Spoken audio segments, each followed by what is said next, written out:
We're looking here at a well-known and important three-volume set from the 18th century about the history of New Hampshire by Jeremy Belknap. The first volume is Philadelphia, 1784. As you can see, the text block has toning and some offsetting light, but really it remains tight and sound as issued. The leather binding is so typical of bindings of this era, has really dried and deteriorated.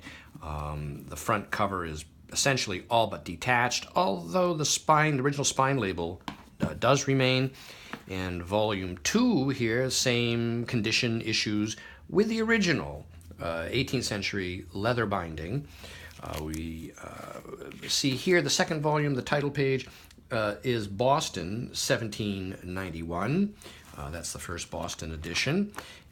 And again, the text block is clean, tight, and sound. We have at the front the desirable and often lacking large folding copper engraved map of the state of New Hampshire. We see the engraver's name here below the title. Over here is the number of acres assigned to Dartmouth College. There's a boundary survey date. There's an Indian carrying place. Interesting details about the White Mountains, including the naming of the notch. We'll notice here that it appears New Hampshire continues over into what is now mid-coast Maine, all the way to Biddeford near Scarborough. So we fold this up and we now look at the third volume, which again is in a matching period, full leather binding, poor condition. The front board is detached. There is the owner's signature in all three volumes, so the set's been together almost since the start.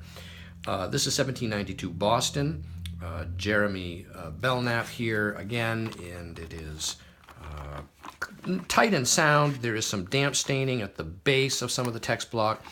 What's also interesting is after the appendix in this set, there is a list of subscribers here, and the first one, of course, is George Washington and John Adams. They both subscribed to the set. And then the senators who did, as well as people in New Hampshire, including Josiah Bartlett, prominent individuals in the varying states, including Massachusetts, Connecticut, and so on, even in South Carolina and Virginia. And so this three-volume set is available now online from me, Brian DeMambro.